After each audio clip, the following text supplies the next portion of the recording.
Welcome to Legacy Cast, your source for hearing from top influencers, industry experts, and successful business owners who are telling their unique story about life, values, goals, business strategies, and the various causes they are so passionate about. Future generations will come to be impacted by what is happening today, whether positive or negative, and our mission is to focus on what is going to affect change for the better.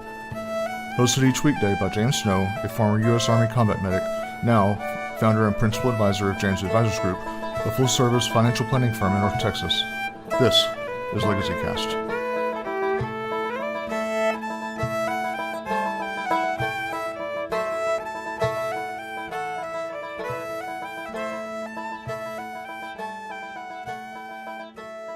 Welcome to the program, Legacy Cast listeners. This is your host, James Snow. Welcome you to the program. And we have a guest with us today, Sean Moran, who I've just been speaking to a little bit before going live here. And there's a few things that I thought were pretty interesting that we'll want to touch on during the program. Sean being an author and also does podcasting as well. And so that's something that definitely is very useful for the people that are out there in the world. As of course you're listening to a podcast here, and he also has some financial insights that I think is going to be very relevant for us because like the program here is about, as it would imply, we talk about legacies that it's a way that you can tell your story your way, so that the next generations behind us are going to understand what mattered to you, what things you were involved in, the people that you influenced, and what you did to make a difference. And that can be both a financial one, that can be educational, or something you're doing in society, maybe volunteering for different nonprofits, what have you. And so without further ado, I'd like to welcome Sean into our program. Welcome to the program. Well, thanks so much. I greatly appreciate you having me. So Sean, if you can tell me a little bit, tell our listeners a little bit about your business background. So they can kind of have an idea of, what we're bringing you in. Sure, yeah. So I have about 15 years of corporate international tax experience, everything from the Big Four to Fortune 500 companies. And about 4.5 years ago, I went into the, followed the entrepreneurship area and, delved into buying a wireless-owned Verizon Store franchise. So, everything from taxes and finance to to entrepreneurship. That's kind of my background. So, and that's a really a powerful angle that you're coming at. It's obviously one that's different than what I do because I always stay away from the tax advice and legal advice, but that actually is a pretty useful one because that starts flowing into entities, and the reason for doing entity structures in certain ways is when you start thinking about the taxabilities and how someone is going to create their corporate structure. Would that be correct? Absolutely, and I think a big part of what the corporations really look to do is tax minimization, and that was a big part of what a lot of the planning that we did. Most individuals, you go, you work, you do your thing, and at the end of the year, the end of the year finishes, and somewhere between February and April, you go to an accountant or whoever, and you just put information in and see what you get back, and that's very reactive. But corporations and businesses essentially tax plan and say, well, what's the best entity type that we can create, as well as what are places that we can do business, and what are structures, as you were saying, to basically minimize the amount of tax that we owe, and that can be a significant number, and it can add a lot of money to the bottom line if you do it correctly, for sure. Oh, absolutely. And a lot of our listeners here are going to be either business owners, entrepreneurial individuals, and so that becomes very relevant for the people listening to the program. Is for those that have not already set up their particular entity structure, different things that you work with are going to be very instrumental in making that final decision, deciding do they want to go LLC or S corp or pass through or what have you. Some of the technical terms there, but different decisions that they would want to make that it's going to impact really the long-term effect of their business and what their business is going to look like. Absolutely. So when you, Sean, are thinking about legacy as a whole, just kind of the overall over all-encompassing subject. What's the first thing that comes to your mind, though, when you start thinking about that? Sure. To me, legacy means really, what are you leaving for the next generation or for other people, right? So, we all have a finite amount of time on, planet Earth here. And, most of us probably go through life and then come out, at the end and look back, that proverbial saying of, nobody on their deathbed looks back and says, I would have spent more time in the office kind of thing. But, Right. What are we doing to make an impact on somebody else's life that can, even if it's very insignificant in your mind, what can I do on a day-to-day basis to make other people's lives happier or better, push somebody in the right direction? But also, what else could I do, within our children, within, charity work or so on to, Sure. leave a mark so that in some way, shape, or form, the world's a better place than when you entered it. Yeah, and that's a fairly common answer that I hear from people, as far as how they're kind of looking at that, because it doesn't just mean a financial one. It's really, how are you making that mark? What are you doing that's touching people, that's leaving more of an impression in that manner, as opposed to just the dollars and cents at the end of the day, because money is fleeting, yet lessons are going to be more enduring. So it's what lessons are we passing on, and what experiences are we having with people, that really can be even more of a legacy in many cases.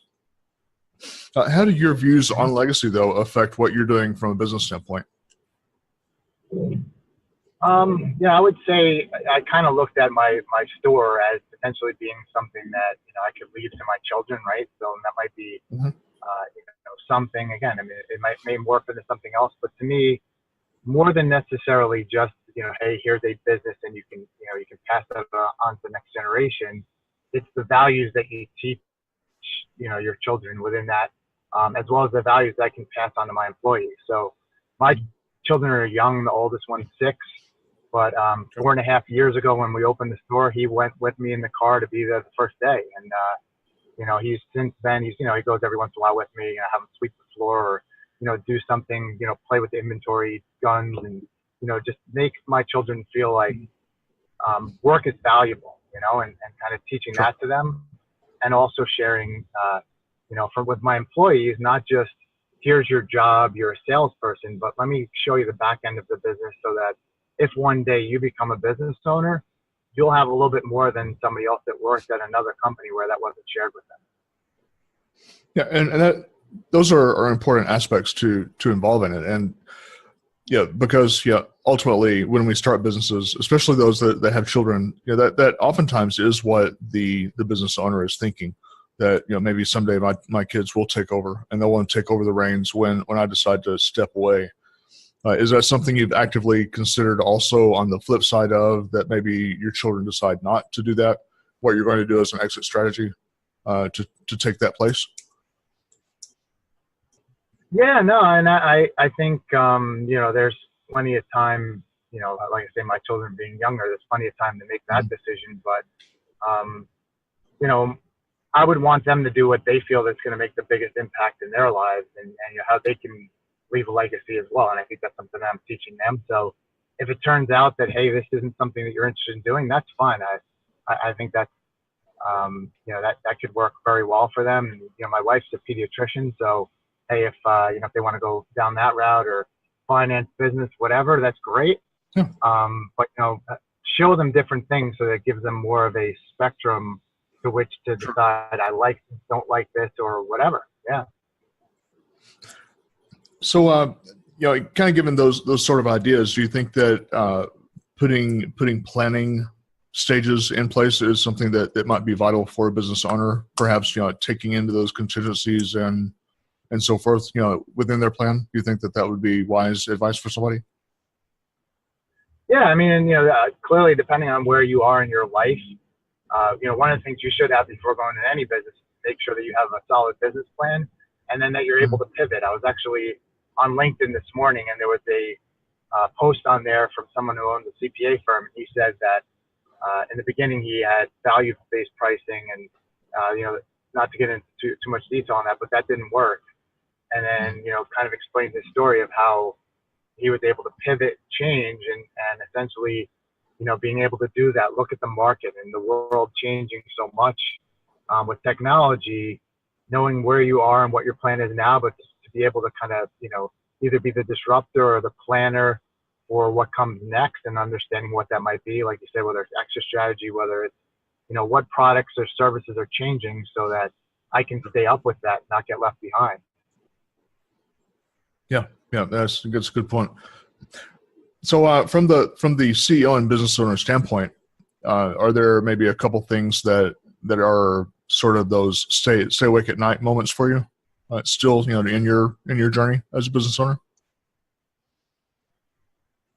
Well, I can say I'm fortunate that I usually, I'm the type that can put it all aside, go to sleep, because the problem will still be there in the morning. So I don't stay up too much at night for things, but I can tell you that there have been times, and I always say you're not an entrepreneur, and if you've never stopped and said, how am I going to make payroll? How am I going to pay rent next month? How am I going to do this or that or the other? I think everybody has that struggle. From an employee perspective, and this is not just me saying that, I've talked to people in all different, other entrepreneurs, collaborations. I love doing that. Every entrepreneur I talk to will tell you that, or that you talk to probably will tell you, the employees think you're millionaires, and they don't understand that sometimes as a business owner, you might actually be making less than they are. But, if you have a vision and you believe in something, then, even if it's not going exactly how you want in the beginning, you're going to keep working at it, and you're going to, pound away at it, and you're eventually going to be successful. And the ones that aren't are the ones that give up too soon. And so, sure. Clearly, if you have something that just doesn't work, then, sometimes you have to cut your losses. But if there's something you believe in and it can work, don't bang your head into the wall, but keep looking at ways to innovate, to grow, and to, learn from others, from other people's mistakes, or learn from their insight to make it better. So let's kind of dig into what you're mentioning there a little bit further, because you were talking about, people that give up. And what would you say maybe are some of the reasons that are most common that the business owners, new entrepreneurs are giving up, or that they're failing in their venture? Are there a few things that you would warn people about? Yeah, I think, a lot of times people, go into a business without fully vetting out what's involved.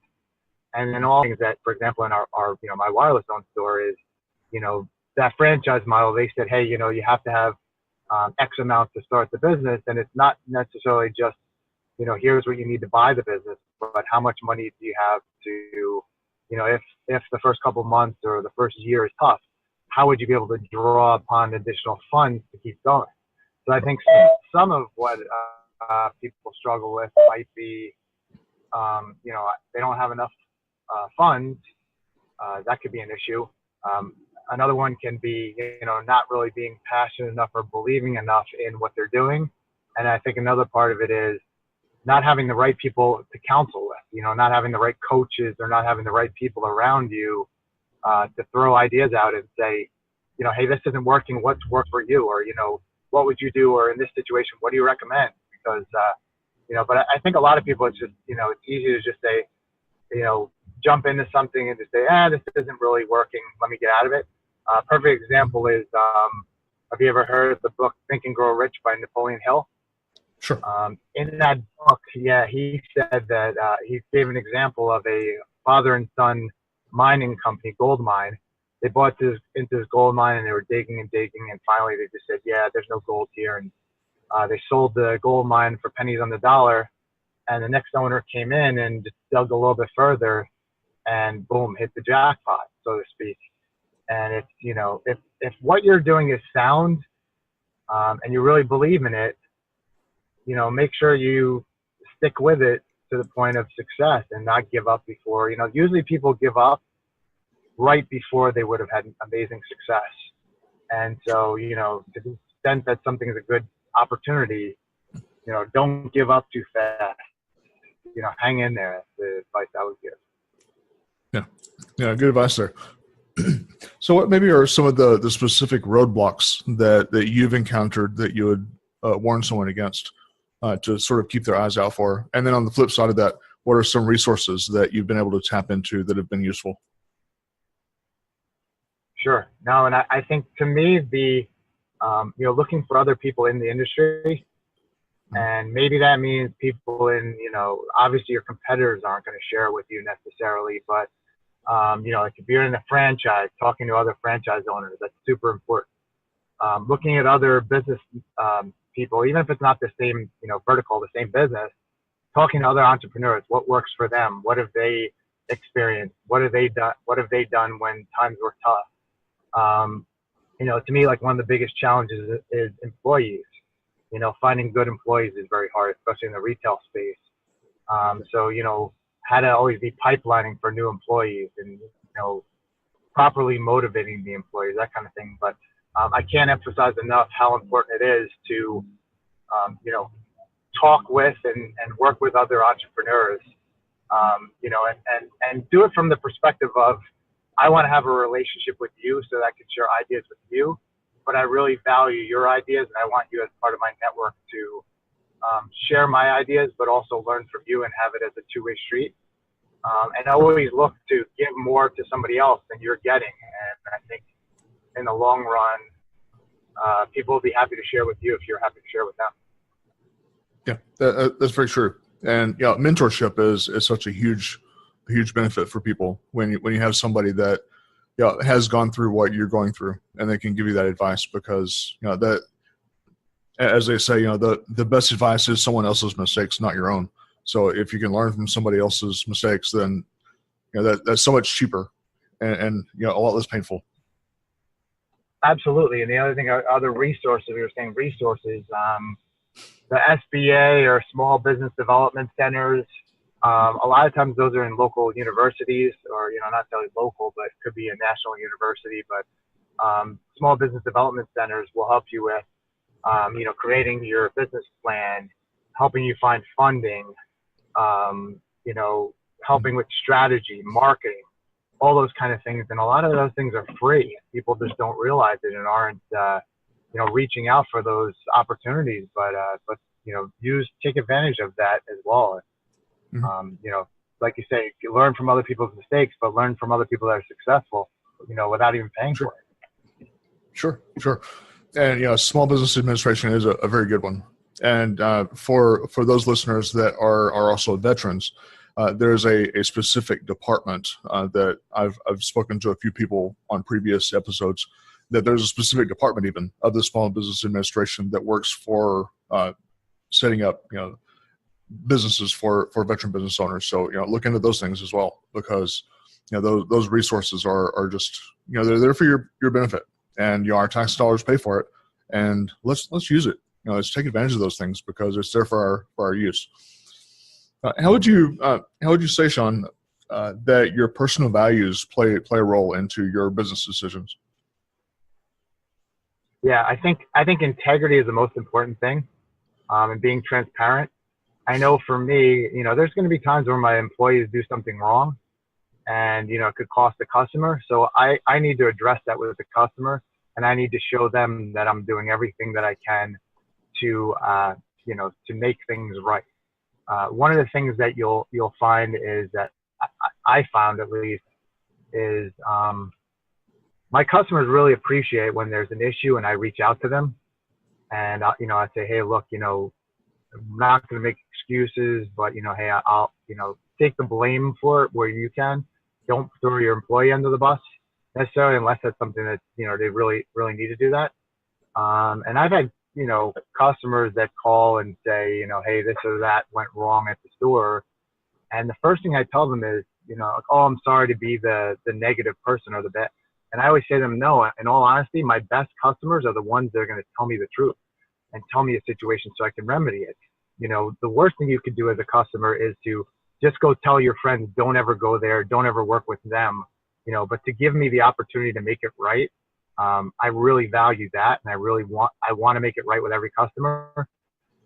I recognize that it's not always going to happen 100% of the time. So, but for the customers that give me that opportunity to correct something, I want to treat my customers the same way as if it were me in their shoes. And I know that, if I wasn't getting what I was expecting, I would want the business to make it right. And that's what I want to do for the customers as well. Sure. And that's, it's a very good rule to live by, obviously the golden rule there, but it's good rules to live by. And, something, kind of in a parallel scenario is, even with my advisory practice, I will ask my clients, what would it take for you to fire me? I want to be that transparent to where, I want them to know upfront that I'm interested in the things that they consider to be success and failure from my standpoint. What am I doing that's good in their eyes and what's bad in their eyes? And, I want to know that up front because how they're handled is important. And so, absolutely, handling those situations with integrity and transparency is keenly important. It's huge. And obviously honesty as well. Yeah, I like to think of every employee as being like my family. Every customer being like my family. So sure. If I want that to happen to my family, whatever it is, I got to make it right so that, they're treated that way. Mm-hmm. Yeah, that's very true. So when starting your business, you obviously would have come across some hurdles and some struggles, building your business and getting that off the ground. What were some of those that maybe you can talk us through? Sure. Yeah. And I always say, years ago when I was in college, my uncle had retired and he wanted to get into an ice cream business. And my advice to him was, before you buy into this ice cream franchise, why don't you go down to your local ice cream place and work there for a couple months, learn the ins and outs of the business. And, I didn't take my own advice. I wish I did. The franchise provided me with 3 weeks of training, 2 weeks in their headquarters. So full weeks, 8-hour days, and then 1 week in a local store to that area. It was actually up in Connecticut. And then they, hey, have at it and, go run your store. And honestly, that's great that they provide that. But, it's like anything else. How much can you really pack into 3 weeks? So there's plenty that you'll find. I remember day one, my brother did the training with me. And day one, we had employees. So we bought an existing business. We had 2 employees that were there, and it was hectic. It was a Saturday, and in retail, Saturday is pretty big. And by the end of the day, we were both saying, thank God we had those 2 guys there, because, if we had to figure out all this on our own without people with experience, boy, oh boy, we would have been in trouble. So, if you're going to go into a business, learn everything you possibly can about it. And if you have the opportunity to work in that field or, whatever it is, if obviously if you're a technical professional or whatever, and that's what you've done for somebody else for years, then you're already there. But if you're going into something like an ice cream store, or, hey, I was always interested in X, Y, Z, right. At a minimum, talk to owners of such a business. At best, definitely work in that business for a certain period of time so you can learn as much as you possibly can about it. So during the, after opening your doors, there would have been, some growing pains and then, successes and so forth. What did all that look like, during the early days of your business? Yeah, I would say it's very seasonal, right? So right. I can tell you, without going through every month, obviously the holiday season, November, December are our best months every single year. January and February are usually not our best months. So that, and then, months in between, which ones are going to be better than others. Sure. So, I think preparing for that, understanding the staffing. One of the things I learned early on is I started out with 3 employees, and I got to realizing that, the cost of having 3 employees is definitely lower than the cost of having 4 employees. However, I got to the understanding that by adding the 4th employee, I was having more coverage. So therefore, the customers that would come in in an evening when there was 1 employee there versus 2, I was missing out on. So if I could add 1 employee for, let's say, $10 an hour, as opposed to, let's say, 1 sale that would have made me $100 profit, by not having that employee, I wasn't saving money. I was actually losing money. Sure. Sure. So, understanding that and being able to add that other employee that actually brought more money into me. How can you, grow and expand? And then what other things outside of the store, necessarily marketing, networking with people, building relationships with small businesses, and so on. Mm-hmm. How can I grow my business using those? And one of the things that I did, my store is in Northern Virginia, but I'm actually originally from New Jersey, is reach out to family and friends on, Facebook, LinkedIn, wherever, and say, hey, when you're going to get your next phone, or if you're looking for a tablet or this or that, come to me as the, the expert in the field, and let me work with you and find a better deal for you than you'll get elsewhere. But also, make it a win-win. So you can save money and I can get something as well. It's a win-win. Sure. Now you were mentioning the seasonal parts, and that's very, very familiar story for a lot of people in a lot of different businesses, not just franchises. How is it that what did you learn over the course that helped you to be able to span, the feast and famine periods?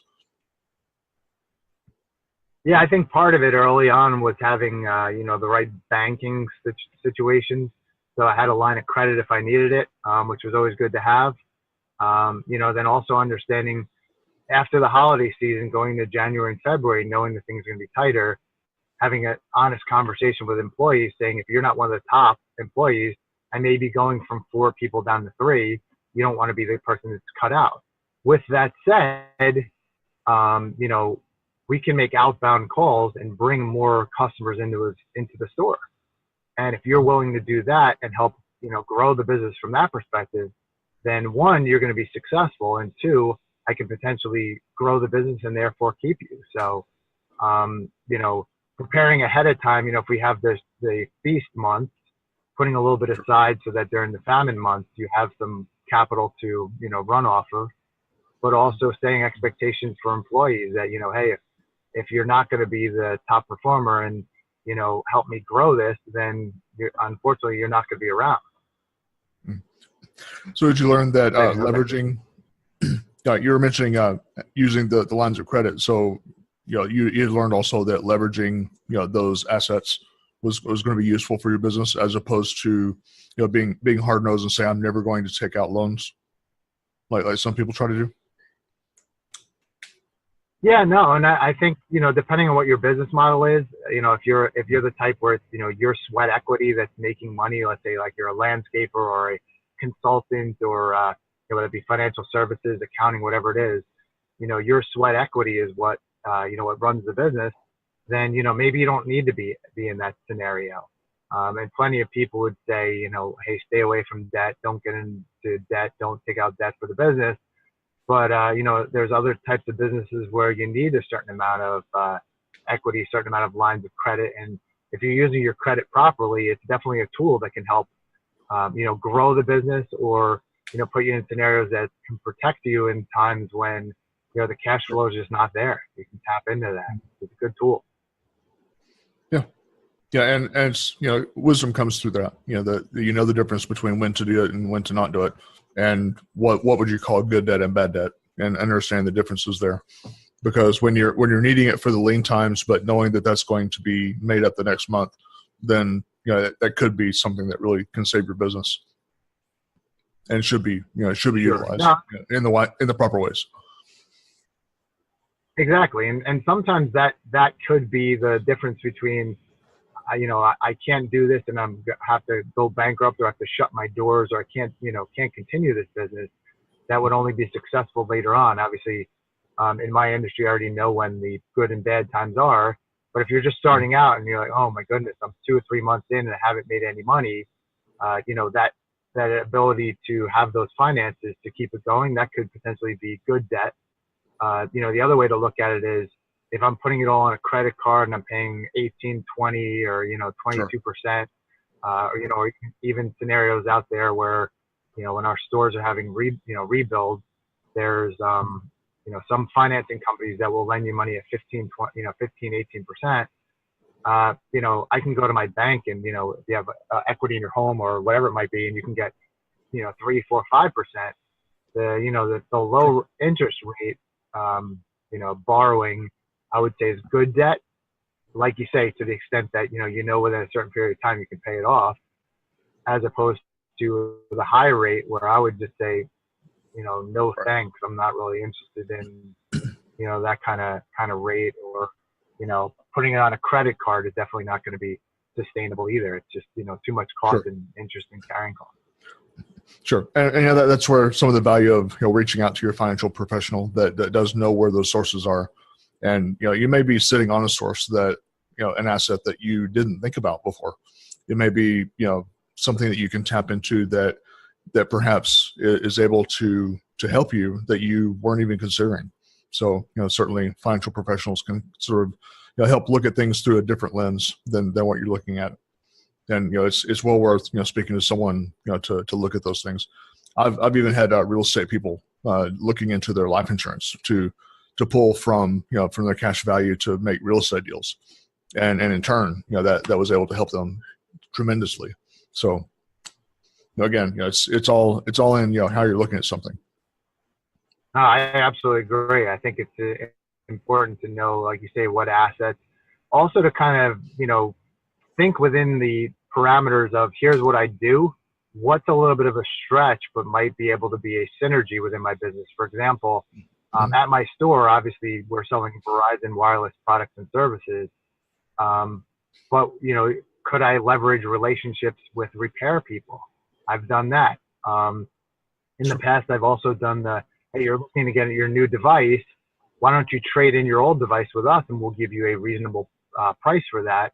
And then I'll be able to turn around and flip that for a small profit, as well. And sometimes it's not, really that significant, but here's what you're going to get anywhere else. I can give you a little bit more. So it's a win for the customer. And then I can then sell that on my own at a little bit of a markup. So, sure. Finding other ways to add income to the bottom line, that's, in a synergy of your business is often a good way to go as well. No, absolutely. So ultimately, what compelled you to go into the direction of doing the Verizon franchise? Well, I always, from the time I was a kid, always wanted to be an entrepreneur. And I kind of feel that most people that are entrepreneurs, it's kind of something that's with you, that you always have. And it's a question on whether you execute on it or not. And, I spent 15 years in corporate tax, and then, finally had a family, and I was working for a Big Four accounting firm. And, the hours you put in is really significant. And I just wanted to say, how can I maybe balance my time with my family? And it's funny that I thought that, because a lot of times when you go into entrepreneurship, you're going to put in as many hours. You just may have a little more flexibility about when you put those hours in. But, I always wanted to have something of my own, and kind of towards what you're saying, the legacy, own your own business. I think that was something maybe instilled in me as a child, because my grandmother is actually, born in Ireland, came over here when she was 16, and eventually had a business of her own. And just kind of, as a kid, selling candy bars, for school, shoveling snow. My brothers and I did that. We're always looking for ways to make money, and having our own businesses. Even at like 9 or 10 years old, I was shoveling snow during a snowstorm to make extra money. I think that's kind of ingrained in me, and I knew it. I'm a big proponent of, if there's something you love doing or something that you really want to do, eventually do it, or make a plan to do it, so that you don't want to live at the end of life and say, I regret that I didn't open up a business. I regret that I didn't spend time with my family. I didn't travel, whatever it might be that's important to you. Don't end up with that regret. Sure. Yeah. Well, wise words. Regret is one of the most expensive things that we can run across in life. And, there's no dollar figure you can put on trying to get that back, because you can't buy back time. And so, I totally agree with you about the regret situation.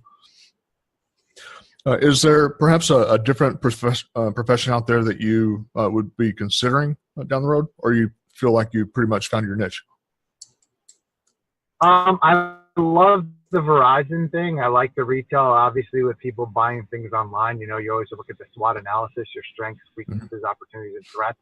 And I would say for us, the threat is online purchasing. And so what I need to do is educate my customers for the fact that you can buy something online, but then you're going to end up coming into my store anyway to have a conversation on, how do I transfer my data? How do I do this? How do I do that? So to me, my value proposition to my customer is, the service that I can provide, right? So you have to find what your value proposition is, and be able to, speak to that. But the other thing is, like I say, to the point of what other things I would like to do. I just get a lot of joy out of helping other people.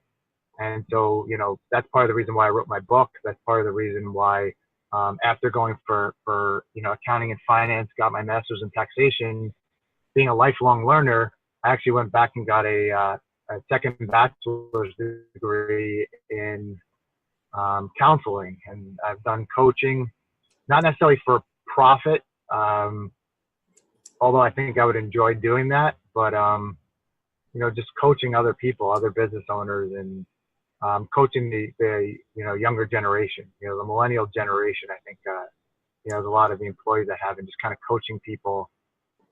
If I could just do that on a daily basis, that's probably something I really enjoy for sure. Yeah, you mentioned your book there. If you don't mind telling us a little bit about your book and what that entails. Sure. So in 2013, actually, interestingly enough, it was published 5 years ago today. The book is called Saving Your Future, a step-by-step guide to wealth development. And what I did was I kind of set out in 2013 to, write a book kind of sharing some of the successes that I had, and, basically the step-by-step. You get out of college or high school, wherever you are, and, the financial challenges that you go through, as well as, like you said, learn from other people's mistakes or learn from other people's successes. I was sharing in that book, everything from creating a rainy day fund to saving for a car. What's the best car to buy for you? Whether it be a new car, used car, saving for a house, and throughout all of that, making sure you're saving for retirement. Insurance, as you alluded to, so you don't lose all of it. And, just kind of every aspect of personal finance that the average layman might be able to understand and put into effect, for their financial success. The key being saving for retirement, I think. It's like the saving your future, saving for your future. I constantly read articles about how people in their 50s, 60s don't have enough money for retirement. And, the key is to start early, but even if you started later, figure out a way to, plan wherever you are in life so that even if it's a late start, that you're getting some start rather than none. Sure. And, starting later, ultimately just means that you have to do more work, in a shorter period of time. It doesn't mean that it's not possible. It just means, we have a lot more work to do. And so don't let, a late start be something that shuts you down. I totally agree with you there. And there have been numerous people that have, have said that at first is, well, I didn't start when I was younger. I really don't think I'm going to be able to do that. And, when you show them, let's just do a little bit more work, you might have to cinch your belt a little tighter, but you're going to be able to get there. And so it's just, knowing that it is possible and just doing it, just, put your nose to the grindstone and do it, because anything's possible. What would you say, Sean, what would you say is your greatest strength that you've discovered? I think probably, some of my financial background, but I think if you say what's the greatest strength, probably optimism. Mm-hmm. I think that's something that every entrepreneur has to have. And I think that's the reason why many people that go into business do fail, because, they think, like, oh, this is going to be great. And then when it isn't great immediately, they just give up. So I feel like, you have to be realistic in your optimism, but, you have to feel like, hey, if I'm going to do this, it can work. Plan through it, make it work, understand the logistics of, not pie in the sky ideas of, oh, let's just be optimistic, that anything can happen. Like, people say, you can do anything you put your mind to. No, not necessarily true. I'm 44 years old. I'm probably not going to run a marathon. I could if I wanted to, I guess, but, I guarantee you I'll never be in the NFL or the NBA at this point in my life. So nope, not anything I put my mind to. But, being optimistic about, any venture that you're doing, planning around it, but knowing that if you put your heart and mind into it and you create the proper plan, it can be done, even if other people are naysayers, looking at it from a positive perspective and, and figuring out how to make it work in a positive way. You have to be optimistic even in the down times in order to be successful as an entrepreneur, I believe. That's very true. The flip side of that, what would you say is your greatest weakness?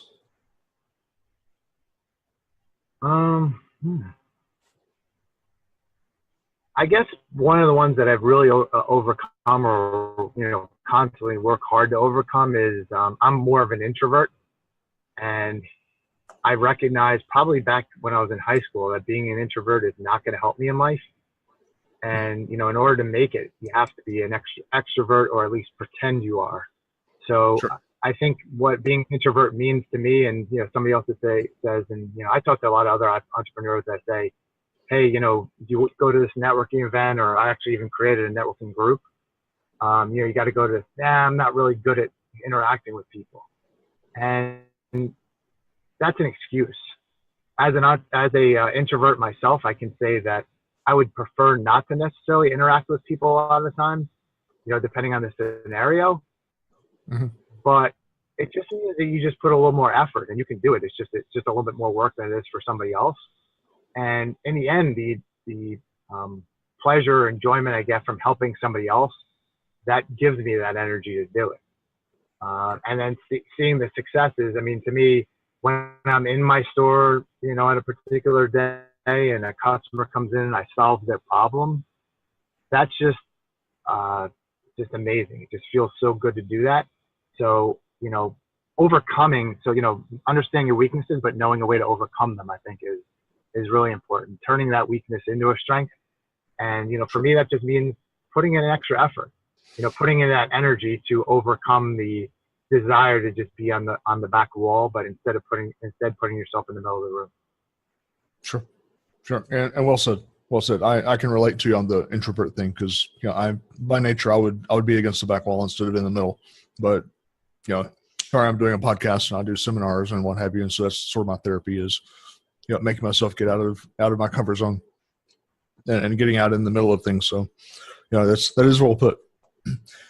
If you describe your role in your business from a high level, for example, someone listening that wants to open a franchise and they just want to kind of know what it's like for a franchise owner, how would you describe that, just sort of a high level view? Yeah, I think my perspective is that a franchise can be very good because you're not just buying a business, you're buying a system. So someone has a success story or a success plan in place for you to follow and essentially do well, because it's been done already and it can be reproduced, right? So when you think franchise, probably the first thing that pops into people's minds might be like a McDonald's, right? They have a system that works. You or I could open up our own, burger shop, and maybe we're successful at it, and it would probably cost us less money to just open, Joe's Burger Shack or whatever it might be. But we would have to have all the equipment, know what works, know what temperatures, know what all the codes, the health codes, and so on and so on and so on. There's so much to know. Within the course of a franchise, again, you're paying for this, but you have that advisory, you have that team that can, do the market research, understand the market, know what works, and share those best practices with you. And, say, hey, if you do A, B, C, D, E, F, G, you're going to be successful because other owners that are doing that have that experience. And then also that network of other owners that you can tap into to say, hey, what's your best practice when it comes to customers returning devices, or, what have you been doing in this economy or this particular scenario to, bring more money into your business, and just sharing those ideas back and forth. You have something like that necessarily in that kind of franchise system that you may not have on your own. But again, with anything in life, there's pros and cons to everything. So if you really understand the business and, you say, hey, I can do all this on my own without, somebody else's input, it might be less expensive to do it that way. So, pluses and minuses to it. I can tell you within the Verizon store model, there's no other way but franchise to get into it.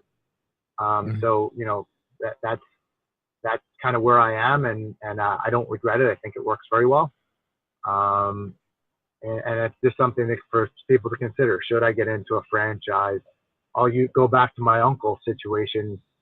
He bought into an ice cream franchise that is not a household name. I don't even know now whether that company's still in existence anymore. But if you're going to go into something that is not a name that people know, think twice about it, I would say. Yeah. But if it's something that's, well known and there's value in that name brand, then it can be an asset to you for sure. Yeah, sure. Good advice. So kind of in winding up our conversation that we have today, what is something, Sean, that you could tell us that most people probably don't know about you, sort of a trivia thing? I guess maybe that I created a charity of my own. It's called Socks for the Homeless. And every Christmas time, I guess people locally would know that, but every Christmas time I learned probably about 7 or 8 years ago that people donate, clothing, money, whatever, but the one thing that people generally don't think to donate to the homeless is socks. And, there's nothing as bad as, wet feet or socks with holes in them. We've all seen the homeless person with the idea with the holes in their shoes or the socks or whatever. Socks provide warmth. They can keep your feet from getting, funguses, diabetes, whatever it might be. And then also when I've done that, it's a small charity that I pretty much, it's a hands-on thing. So I collect socks at my store as well as other local businesses and go myself with my family to give them out every year. And then sometimes, I'll feel inspired to just go buy a bunch of socks and do it myself. We'll go down to Washington, D.C., which is about 25 minutes from us, and just on a Saturday afternoon hand out socks. But some of the people actually say, wow, can I have another pair because I'm going to use them as gloves? Or can I have a second pair because, they have one pair of socks and that's it. Some of them don't have any. So I just felt like if that's something that people really need, I'm going to try to get that niche that really helps people.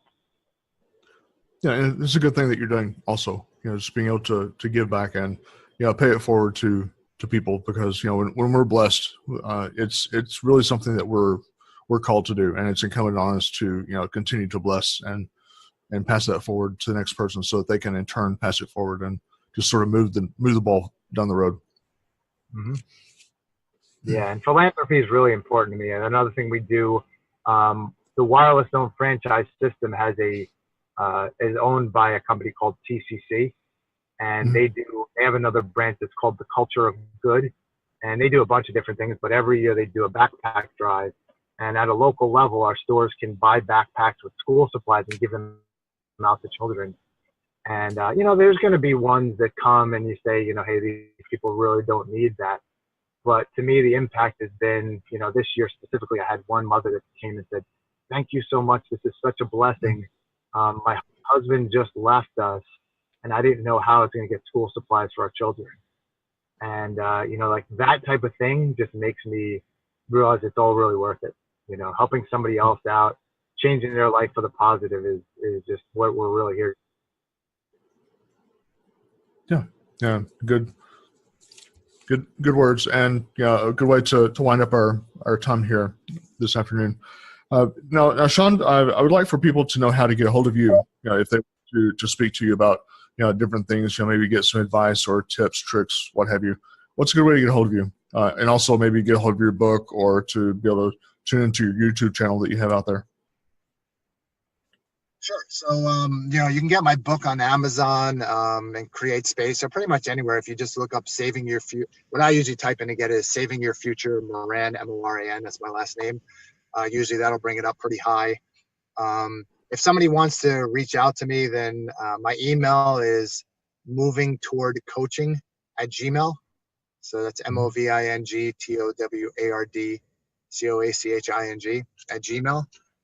And I will definitely, to the extent I can, if somebody reaches out with questions, I'm happy to answer, because I think it's important, like you say, to pay it forward, to provide other people with, if you have knowledge is something you can never take with you. So share it with people whenever you can. Sure.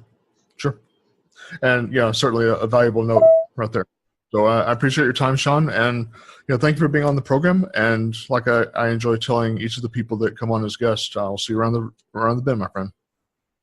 Well, thank you so much for having me. I greatly appreciate it. Thanks a lot.